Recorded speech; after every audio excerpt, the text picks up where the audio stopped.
ఆశ్వేజ మాసం కృష్ణపక్షం త్రయోదశి రోజున యమదీపాన్ని వెలిగిస్తారు. ఇలా వెలిగించడం వల్ల యముడి ఆశీస్సులు లభిస్తాయని నమ్మకం. అయితే దీపావళికి ముందు యమదీపాన్ని ఎప్పుడు వెలిగించాలి, ఏ సమయంలో వెలిగించాలి, యమదీపం వెలిగిస్తే ఎటువంటి లాభాలు కలుగుతాయి, ఏ దిక్కున పెట్టాలి అన్నీ కూడా ఇప్పుడు పూర్తిగా తెలుసుకుందాం.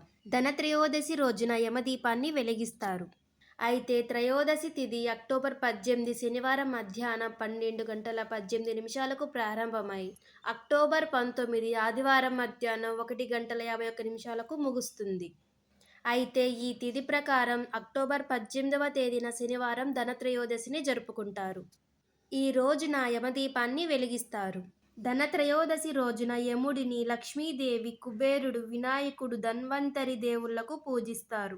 ధనత్రయోదశి రోజున యమదీపాన్ని వెలిగించే సమయం సాయంత్ర సమయంలో 5 గంటల 48 నిమిషాల నుండి 7 గంటల 4 నిమిషాల వరకు ఉంటుంది. ఈ సమయంలో దీపాన్ని వెలిగించినట్లయితే పూజకు రెట్టింపు ఫలితం అనేది ఉంటుంది. యమదీపాన్ని ఎలా వెలిగించాలో ఇప్పుడు తెలుసుకుందాం. ఇంటి గుమ్మానికి ఎడమ వైపున దక్షిణ దిశగా ఈ దీపాన్ని వెలిగించాలి.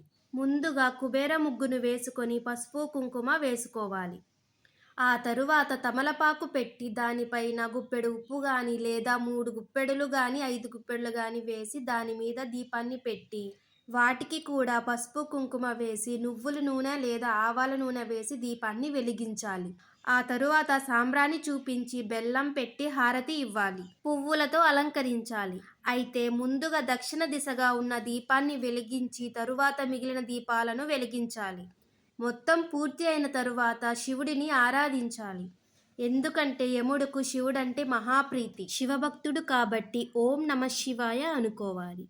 లేదంటే యముడికి సంబంధించిన మంత్రాన్ని చదువుకొని ఈ దీపాన్ని వెలిగించేటప్పుడు కుటుంబ సభ్యులు కూడా దీర్ఘాయుష్తో జీవించాలి అని, అన్ని కష్టాల నుంచి విముక్తి పొందాలని ప్రార్థించాలి. దీపం పూర్తిగా కొండెక్కిన తరువాత ఉదయాన్నే తెల్లవారుజామున తీయాలి. ఈ దీపాన్ని ఉపయోగించిన ప్రమిదలను వేరొక పూజకు ఉపయోగించకూడదు, ఇంటిలోకి తీసుకురాకూడదు. అయితే ఈ దీపంలో ఉపయోగించిన ఉప్పును, పువ్వులను, బెల్లాన్ని వీటన్నిటిని నీటిలో కానీ పారే నదిలో కానీ కలపాలి. నదిలో కుదరని వారు ఎవ్వరు తొక్కని ప్లేసులో పచ్చని చెట్టులో వెయ్యొచ్చు.